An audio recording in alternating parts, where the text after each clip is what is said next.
चलिए, good morning.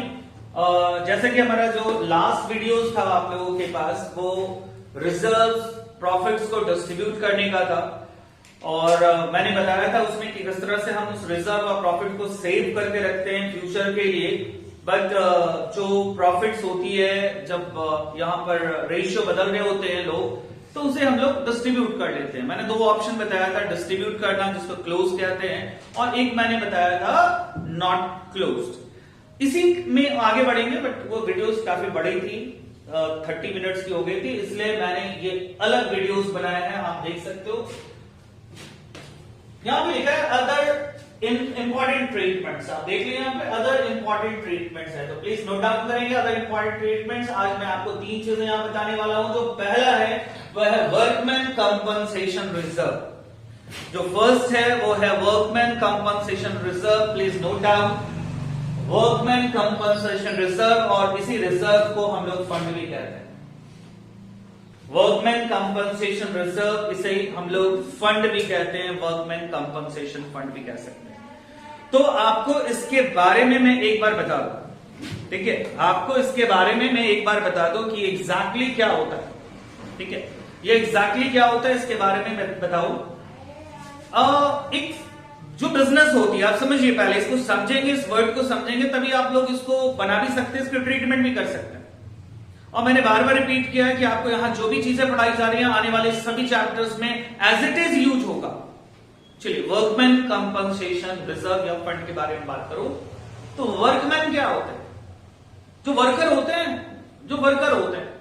यदि आप एक दुकान खोल रहे हो तो दुकान में स्टाफ बोलते हैं, सेल्समैन बोलते हैं, और फैक्ट्रियों में नॉर्मली वर्कर बोल देते हैं। वर्कमैन कंपनसेशन, कंपनसेशन का मतलब क्षतिपूर्ति होता है। कंपनसेशन क्षतिपूर्ति। जैसे बहुत सारी सरकार ने इस लॉकडाउन में बोला है कि डेथ हो जाएगी तो 1 करोड़ रुपए देंगे, कोई भी मेडिकल स्टाफ की डेथ होगी तो 1 करोड़ रुपए देंगे। यदि कोरोना के कारण किसी की डेथ हो जाती है, मेडिकल स्टाफ की, डॉक्टर्स की, तो 1 करोड़ रुपए देंगे। तो ये क्या है? कंपनसेशन है भाई। और फंड, रिजर्व, जो पैसे रखा गया उसको हम लोग बोलते हैं। तो यह नाम आया वर्कमैन कंपनसेशन रिजर्व और फंड। अब इसका ट्रीटमेंट क्या है, क्या चीजें हैं, मैं बता रहा हूं। फॉर एग्जाम्पल, एक बार समझिए आप लोग और कनेक्ट हुई मेरे साथ। मान लीजिए कि हमारी एक फैक्ट्री है, मान लीजिए हमारी एक फैक्ट्री है, चीनी बनाना है उसमें, उस फैक्ट्री में सुगर केन लाएंगे, गन्ना लाएंगे, ईख लाएंगे, बिहारी में केतारी भी बोलते हैं भैया। तो भैया जो भी है लाएंगे, और लाने के बाद उसको हम लोग डालेंगे मशीन में डालेंगे। तो मशीन में डालने के बाद उसका क्रशिंग होगा। क्या होगा? क्रशिंग होगा। जब हम गन्ने को डालेंगे तो गन्ना क्रश होगा। बिहारी में बोले पेराएगा, सब चीज जानते हैं।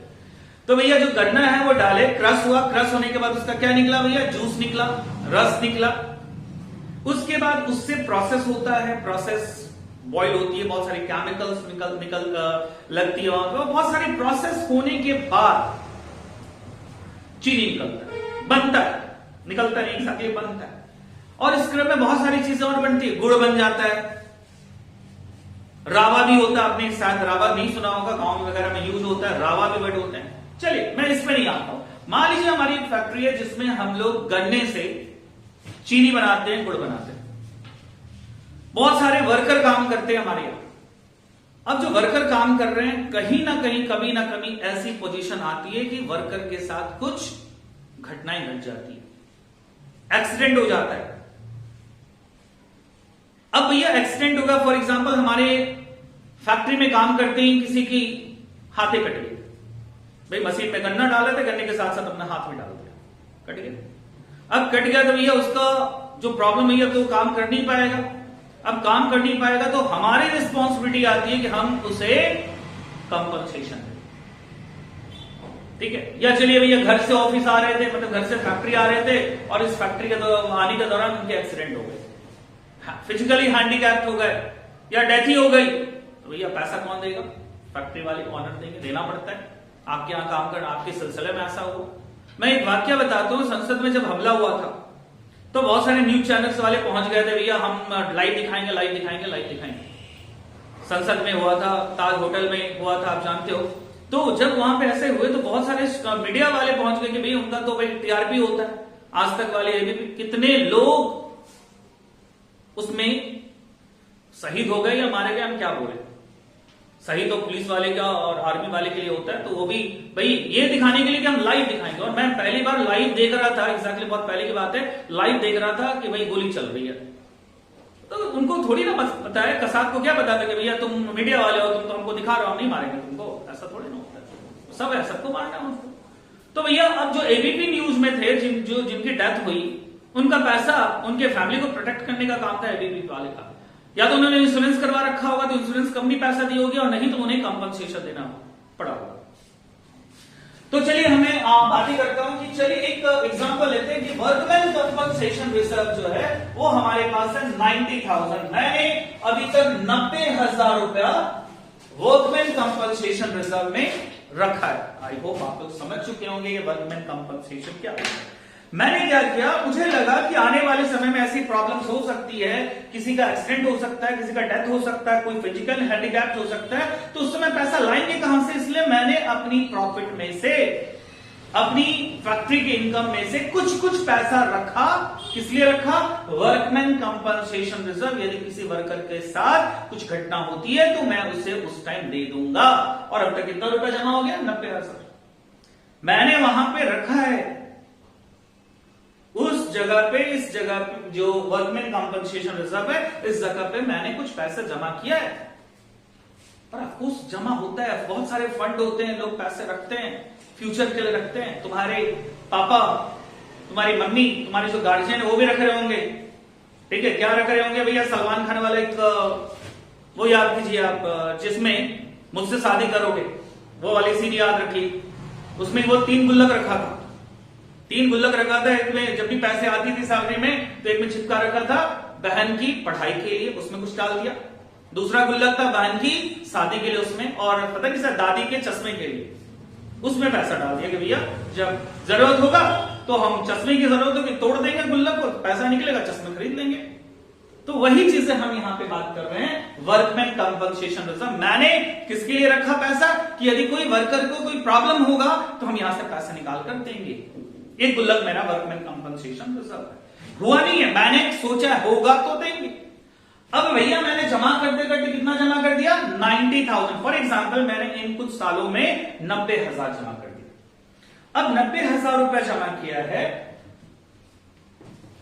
इसमें कह रहा है केस नंबर 1, आपके साथ क्वेश्चन में केस 3 केस दी रहेगी, इसमें क्या ट्रीटमेंट करना है आपको समझना है। केस नंबर 1 कह रहा है if there is no other information given in the question.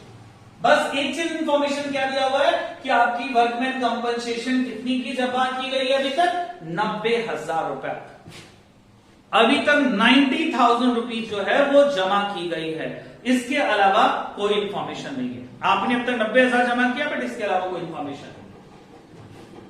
मैं कह रहा हूं if there is no other information given in the question, इसके अलावा कोई इंफॉर्मेशन नहीं है कि भैया कुछ घटना घटा, किसी का एक्सीडेंट हुआ, कोई डेथ किया, किसी की हाथ कटी, पैर कटी, ऐसा कुछ इंफॉर्मेशन नहीं है। तो नहीं है इंफॉर्मेशन तो हम इसे डिस्ट्रीब्यूट करेंगे, क्योंकि कुछ हुआ ही नहीं है। और ये पैसा एक तरह से इन पार्टनर्स का है, जो भी पार्टनर हैं उन पार्टनर का है। तो ये इस पैसे को हम पार्टनरों के बीच में डिस्ट्रीब्यूट करेंगे। भाई आज रेशियो बदल रहा है, अब जब रेशियो बदल रही है तो ये पैसा रखा नहीं रहेगा। ठीक है, ये पैसे को हम लोग पार्टनर्स में क्या कर देंगे? डिस्ट्रीब्यूट करेंगे। और इसकी ट्रीटमेंट जस्ट वैसे ही होगी जैसे प्रॉफिट एंड लॉस की होती थी, रिजर्व की होती थी। बांट दो, होगा तो देखेंगे, अभी है नीचे केस, होगा तो देखेंगे। मगर अभी कोई इंफॉर्मेशन नहीं दी गई है, बस आपको लिखा है वर्कमैन कंपनसेशन रिजर्व और फंड इज ₹90,000, इसे बांट देना। चूंकि ये प्रॉफिट है, मैंने रखा था प्रॉफिट है, पार्टनर्स में बांटना है। क्या एंट्री होगी भाई? जानते हो ना कि प्रॉफिट होगी तो पार्टनर्स क्या होगा? क्रेडिट होगा। मान लीजिए ए बी पार्टनर्स है तो ए बी पार्टनर्स में बांटेंगे और इसकी एंट्री हो जाएगी workman compensation fund account debit 90,000 to A's capital account to B's capital account, और इस 90,000 रुपीज को हम लोग डिस्ट्रीब्यूट करेंगे इस पार्टनर्स में, कौन सी रेशियो में, इन द ओल्ड रेशियो। कौन सी रेशियो में बांटेंगे भाई, ओल्ड रेशियो में बांटेंगे। तो आई होप आप लोगों को समझ में आया होगा कि जिस वर्कमैन कंपनसेशन फंड के बारे में हमें कोई भी एडजस्टमेंट नहीं दी गई है, उस वर्कमैन कंपनसेशन फंड को क्या करेंगे, बांट देंगे पार्टनर्स में, और एंट्री क्या होगी, workman compensation reserve account debit या फंड अकाउंट डेबिट भी कह सकते हो आप, जो भी इंफॉर्मेशन आपके क्वेश्चन में होगा, टू पार्टनर्स कैपिटल अकाउंट, और पार्टनर्स में हमारे ए और बी हैं, और कौन से रेशियो में बांटनी है, ऑफकोर्स ओल्ड रेशियो में बांटना है। चलिए सेकंड वाले केस में आते हैं। सेकंड वाला केस क्या कहता है,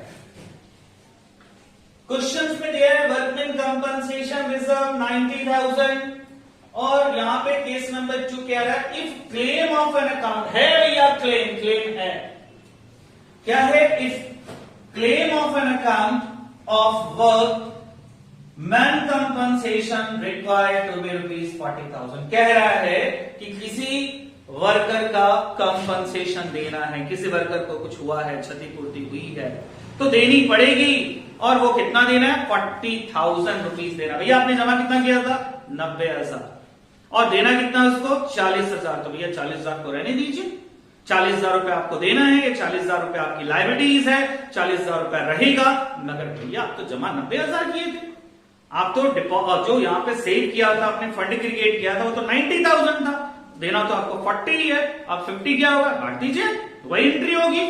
यहां पे जो रस बच रहा है मैं बता दूं, जो डिफरेंस है आपका, डिफरेंस अमाउंट जो है वो है 90,000 माइनस जो क्लेम है वो 40,000, ये क्लेम था हमारा, ठीक है। तो जो डिफरेंस बच रही है वो 50,000 है, और इस 50,000 को हम लोग करेंगे डिस्ट्रीब्यूट, और कौन से पार्टनर्स में, distribute between partners in the old ratio.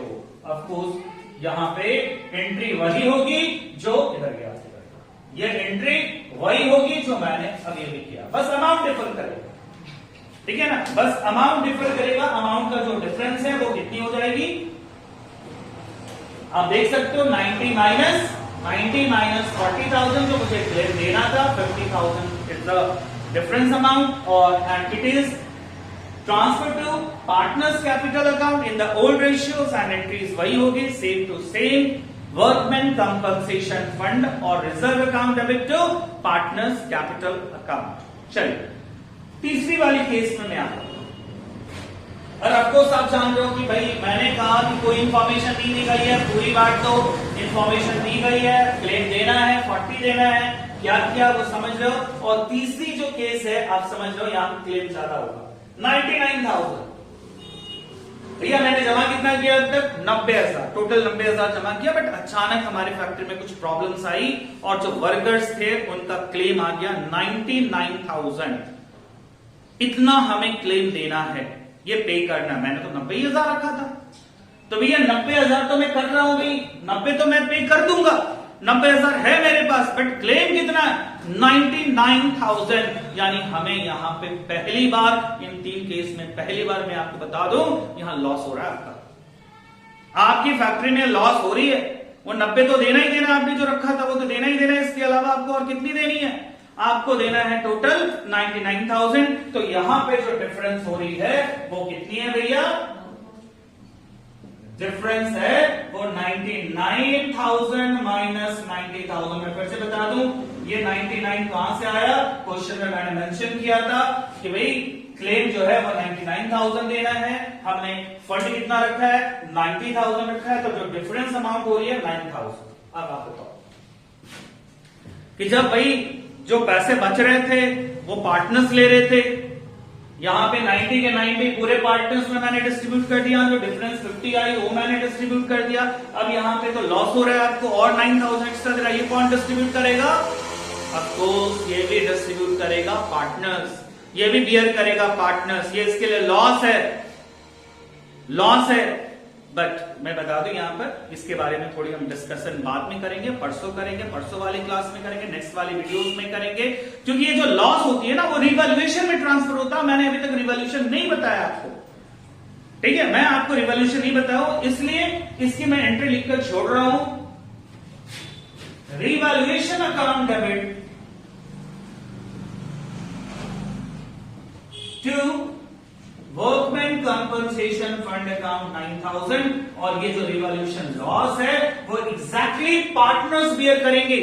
ये नेक्स्ट वाली वीडियोस में आपको मिल जाएगी। ये हुआ क्या, ये एग्जैक्टली हुआ कुछ नहीं, ये हुआ लॉस, और ये जो लॉस हो गया ये लॉस कौन बियर करेंगे भैया, पार्टनर बियर करेंगे। मगर पार्टनर डायरेक्ट नहीं बियर करके जो भी लॉस होती है वो रिवॉल्यूशन में जाता है, और अगली क्लास आपकी रिवॉल्यूशन की है। तो चलिए मेरे हिसाब से आप लोग समझ चुके होंगे। ये थर्ड वाली केसेस आपको जब मैं नेक्स्ट क्लास नेक्स्ट वीडियोस दूंगा तो आपको समझ में आ जाएगा।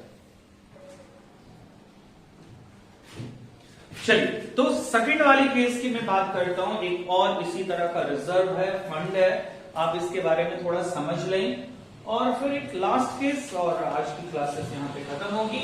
सेकंड केस है एम्प्लॉइज प्रोविडेंट फंड, जिसको हम लोग कहते हैं ईपीएफ। ठीक है, पहली बात आप जान लीजिए, एक बहुत ही नॉलेज वाली बात है, आप लोग जान लीजिए। एक वर्ड होता है हमारा प्रोविडेंट फंड, जानिए आप, क्योंकि सबसे पहले तो जब तक इस वर्ड के बारे में आप नहीं जानेंगे तो काफी मुश्किल होगी। तो आप जानिए प्रोविडेंट फंड का मतलब क्या होता है। प्रोविडेंट फंड की हिंदी होती है भविष्य निधि, और आपके गार्जियंस, पापा मम्मी या जो भी आपके गार्जियन हैं, जिनकी कहीं भी किसी भी तरह की इनकम होती है सैलरी से, जो कहीं एम्प्लॉय हैं, कहीं काम करते हैं, कहीं जॉब करते हैं, तो मैं बता दूं जो जॉब करते हैं तो उनको जो सैलरी मिलती है उस सैलरी का कुछ परसेंटेज, अप्रोक्स 10%, 12% कुछ पैसा कटता है। एम्प्लॉयर ही काट लेता है। एम्प्लॉयर का मतलब, यदि मान लीजिए आपके पापा एसबीआई बैंक में काम करते हैं और उनकी सैलरी 30,000 है टोटल, सब कुछ मिलाकर, तो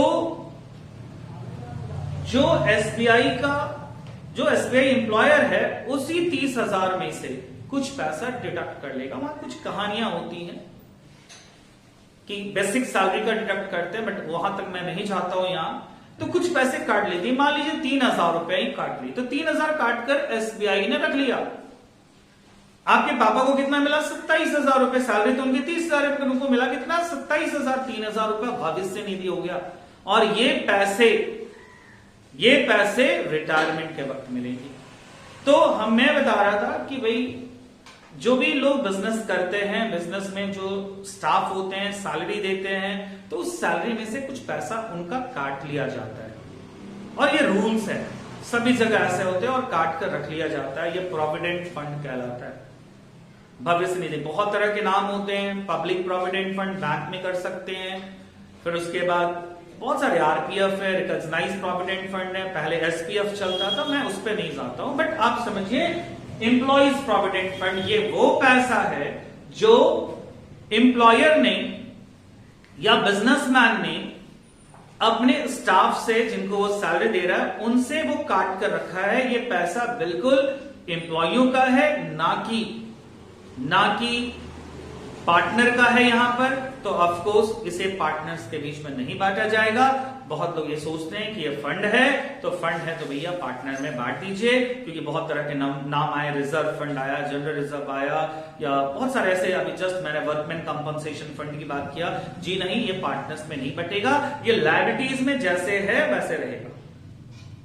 मैंने यहां पे क्या मेंशन किया है आप देख लीजिए, ईपीएफ, ठीक है। ईपीएफ जो है यहां पर ध्यान दीजिएगा, ईपीएफ का मतलब एम्प्लॉइज प्रोविडेंट फंड हो गया। EPF it is appeared in liability side. अब भैया पैसा काटे किसका, पैसा काटे स्टाफ का, जिन्हें हम सैलरी दे रहे हैं, उनसे पैसा काट कर रख लिए हैं, तो ये पैसा रख लिए हैं, तो ये पैसा रखा जाता है। गवर्नमेंट ने रूल्स बनाया कि भैया जब काट के रखिए, जब वो रिटायर करेंगे तो रिटायरमेंट के समय दीजिएगा, या डेथ हो जाएगी तो उनके फैमिली मेंबर्स को दे दीजिएगा। तो ये जो पैसा है ये तो पार्टनर का है नहीं, ये तो पैसा किससे काट कर रखा गया, एम्प्लॉय से काट के रखा गया, स्टाफ से काट के रखा गया। तो कह रहा है कि ये लायबिलिटीज है, उस लायबिलिटीज है और बैलेंस शीट के लायबिलिटीज में दिखाया जाता है। It is not a reserve, ये रिजर्व नहीं है, हमने पैसा नहीं रखा अपने लिए, it is an actual liability, ये सही में लायबिलिटी है, ये प्रॉफिट नहीं है हमारा, ये लायबिलिटीज है, एक्चुअल लायबिलिटीज। एक्चुअल लायबिलिटीज किसको कहते हैं, जैसे मैंने किसी से उधार लिया तो ये मेरा एक्चुअल लायबिलिटी है, मैंने बैंक से लोन लिया ये मेरा एक्चुअल लायबिलिटीज है। Of the firm towards the employee, so it is not distributed among the partners, ठीक है, अमॉन्ग द पार्टनर्स, ठीक है, इसे पार्टनर्स के बीच में डिस्ट्रीब्यूट नहीं किया जाएगा। समझ रहे हैं आप लोग, इसे पार्टनर्स के बीच में हम लोग डिस्ट्रीब्यूट नहीं। चलिए मैं अभी जो तीसरी पॉइंट्स में आता हूं उस पॉइंट्स का नाम है इन्वेस्टमेंट फ्लक्चुएशन रिजर्व, या हम इसे इन्वेस्टमेंट फ्लक्चुएशन फंड भी कह सकते हैं। ये फ्लक्चुएशन का मतलब समझते हो अप एंड डाउन होना, अप एंड डाउन। और जब हम इन्वेस्टमेंट करते हैं, लाइक हम शेयर्स में करते हैं, म्यूचुअल फंड्स में करते हैं, या इस तरह की कोई भी इन्वेस्टमेंट करते हैं, तो उसकी प्राइस अप डाउन हो सकती है, एक्सेप्ट एफडी वगैरह जो होता है, क्योंकि भैया आपने जो एफडी कर दिया वो अप एंड डाउन नहीं होना, उसमें एक फिक्स रेट ऑफ इंटरेस्ट मिली। बट शेयर मार्केट में तो अप एंड डाउन होता है। मान लीजिए मैंने किसी कंपनी के शेयर में पैसा लगाया, फॉर एग्जाम्पल मैंने लगा दिया वोडाफोन में या आइडिया में, चलिए दोनों सही में, आइडिया छोटा नाम था इसमें मैंने लिख दिया, आइडिया कंपनी में मैंने पैसे लगा दिया। भैया कितना लगाया, 2 लाख एट कॉस्ट। कॉस्ट का मतलब होता है, दो तरह की होती है, कॉस्ट मतलब 2 लाख मैंने इन्वेस्ट किया, और एक होता है मार्केट वैल्यू। मार्केट वैल्यू का मतलब होता है जो अभी प्रेजेंट में इसकी मार्केट वैल्यू है, मार्केट में जो प्राइस है, हो सकता है इसकी प्राइस अभी मार्केट में 2.5 लाख भी हो सकती है और इसकी प्राइस 1.5 लाख भी हो सकती है। तो आप समझिए कॉस्ट और मार्केट में डिफरेंस होता है। कॉस्ट जो मैंने इन्वेस्ट किया और मार्केट वैल्यू जो अभी प्रेजेंट वैल्यू है। यदि मान लीजिए एक जमीन आज हम खरीद रहे हैं 1 लाख में, या छोड़िए 2 साल पहले खरीदे 1 लाख में, तो मेरा कॉस्ट 1 लाख है, मगर अभी मार्केट वैल्यू तो ज्यादा होगी ना। चलिए, बट अभी हमको लग रहा है कि मैंने आइडिया का शेयर खरीदकर गलत किया। क्या गलत किया भैया, ये कंपनी चल नहीं रही है, कोलैबोरेट कर रही है वोडाफोन के साथ, फिर भी नहीं चल पा रही है। तो मैंने सोचा कि नहीं, पक्का लॉस होने वाला है, इसलिए मैंने इस लॉस से बचने के लिए मैंने रिजर्व कर दिया अपनी प्रॉफिट से 18,000। ये रिजर्व करना क्या, अपनी लॉस को मिनिमाइज करना, कि भैया लॉस यदि होता है तो उससे बचा जाए, उसको झेल पाए हम लोग। 18,000 रुपया मैंने रिजर्व कर दिया कि यदि कोई 18,000 तक की लॉस होती है तो चलिए भैया देख लेंगे हम। तो यदि क्वेश्चन में आपको एसेट में दिखता है इन्वेस्टमेंट और लायबिलिटीज में आपको दिखता है इन्वेस्टमेंट फ्लक्चुएशन रिजर्व, और पहली केस है कोई इंफॉर्मेशन नहीं दी गई है आपके पास, बहुत ही easy. If there is no information given in the question, its treatment it just look like a workman compensation reserve। आप वही काम कीजिए जो उसमें किए, बांट दीजिए उसको, क्योंकि भैया 2 लाख रुपए की दाम थी, कॉस्ट थी, अभी इसका दाम नहीं बताया गया आपको। आपने जो पैसा रखा था वो आपके लिए शुद्ध प्रॉफिट है, नेट प्रॉफिट है, आप उसके लिए बांट दीजिए। और जब बांटेंगे तो ऑफकोर्स लिखेंगे इन्वेस्टमेंट फ्लक्चुएशन, शॉर्ट में लिख रहा हूं थोड़ा, fund account debit to partners capital account. इस पूरे 18,000 रुपए को आप बांट लीजिए पार्टनर्स में, ए और बी में बांट लीजिए। भैया मैं एंट्री कैसे किया इसको सुन लीजिए। ये इन्वेस्टमेंट फ्लक्चुएशन रिजर्व क्या है, लायबिलिटीज है ना, लायबिलिटीज है, लायबिलिटीज है तो कौन सा बैलेंस होता है, क्रेडिट होता है, और ये खत्म हो रहा है, हट रहा है, तो क्रेडिट है तो डेबिट हुआ। बंद करने के लिए, क्लोज करने के लिए डेबिट करेंगे, और एक तरह की प्रॉफिट है जो मुझे पार्टनर्स में बांटनी थी, तो जब प्रॉफिट को पार्टनर्स में बांटोगे तो ऑफकोर्स उसकी कैपिटल क्या होगी, क्रेडिट होगी। दूसरे केस में आते हैं, दूसरा केस है market value of investment is 2 lakh. क्या भैया मार्केट में इसके दाम अभी 2 लाख रुपए है। आप समझो मेरी बात, मैंने कॉस्ट कितना लगाया, 2 लाख रुपए, मार्केट में भी अभी उसकी दाम कितनी है, 2 लाख। क्या मुझे प्रॉफिट हुआ, क्या मुझे लॉस हुआ, कुछ नहीं हुआ, ना तो प्रॉफिट हुई ना तो लॉस हुई। तो ऐसे केस में ये 18,000, ये बता दो मार्केट में 2 लाख लगाया था, 2 लाख है, कॉस्ट था 2 लाख रुपए, हमारी कॉस्टिंग थी 2 लाख और अभी भी मार्केट में 2 लाख रुपए ही दाम है उसका। तो ये भैया जो आपने 18,000 रुपए रखा था, ये तो आपकी प्रॉफिट है। तो प्रॉफिट को हम लोग क्या करेंगे, बांट देंगे। Same to same, same treatment होगी इसकी, ठीक है ना, इसका सेम ट्रीटमेंट होगा तीसरे केस में। तीसरी केस क्या बता रहा हूं कि भाई मार्केट में 1,91,000 रुपए हो गए। समझो मेरी बात, आप लोग लिख लेना बाद में, पहले यहां से ध्यान दो। मार्केट में इसकी वैल्यू 191 हो गई है भैया, 2 लाख रुपए लगाए थे मार्केट में, 1,91,000 रुपए, 9,000 का लॉस है। मगर आपने पैसा भी तो रखा था इसके लिए, कितना रखा था भैया, 18,000। आपने 18,000 रुपए रखा था और उसमें 9,000 की लॉस हो गई आपकी, तो फिर भी आपके पास बच रहा है, फिर भी आपके पास यहाँ पैसा बच रहा है। कितना बच रहा है, 9,000। यहां देख लीजिए, 18 आपने रखा था पैसा, आपको लग रहा था कोई लॉस होगा, उसमें 18,000 आपने रखा था। अब 18,000 में लॉस कितने का हुआ, 9,000। निकाल लीजिए 9,000 उनके लिए।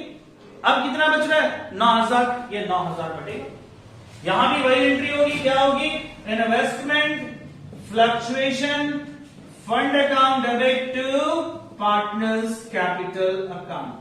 बट यहां पे जो अमाउंट होगा वो 9,000 होगा, यानी आप डिस्ट्रीब्यूट कितना करोगे, 9,000। चौथी केस पे आते हैं। अफकोर्स आपको पता है यहां पे 2 लाख इसकी कॉस्टिंग है और इसका दाम कितना हो चुका है, 2,20,000। बड़ा इंपॉर्टेंट है, 2,20,000 हो गए। 20,000 की यहां भी प्रॉफिट हो रही है। और मैंने तुम्हें बताया कोई भी एसेट या लायबिलिटीज में प्रॉफिट होता है या लॉस होता है, उसके लिए रिवैल्यूएशन बनाते हैं, जो मैंने लास्ट वर्कमैन कंपनसेशन में नहीं बताया और अभी भी बताना मुश्किल है, क्योंकि वो नेक्स्ट क्लास की बात है। अब ये 2 लाख से 2,20,000 हुआ, तो कितने की प्रॉफिट आपको बता दो, 20,000 यहां प्रॉफिट हो रहा है, ये 20,000 तो हो ही रहा है, साथ में 18,000 भी प्रॉफिट है आपका।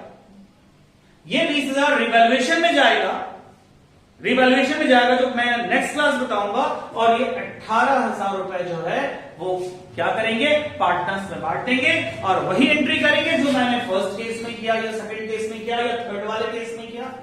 फर्स्ट सेकंड थर्ड में तीनों में सेम एंट्री है, बस थर्ड वाले में अमाउंट कितनी थी भैया, 9,000, और यहां पे कितना होगा, 18,000। यहां पे 18 का भी ट्रीटमेंट होगा और यहां पे 20 का भी ट्रीटमेंट होगा। मैं नहीं बता पा रहा हूं 20 का ट्रीटमेंट, क्योंकि ये रिवैल्यूएशन में होगा। तो आई होप आप लोग ये तीनों पॉइंट्स को समझ चुके होंगे, वर्कमैन कंपनसेशन रिजर्व फंड के बारे में, देन आपने एम्प्लॉइज प्रोविडेंट फंड मैंने बताया, उसके बाद मैंने इन्वेस्टमेंट फ्लक्चुएशन रिजर्व बताया। यदि आपको ऐसी कोई भी प्रॉब्लम्स है तो आप कमेंट बॉक्स में लिख सकते हैं, मैं आपको उसका आंसर आपको भेज दूंगा। चलिए, धन्यवाद।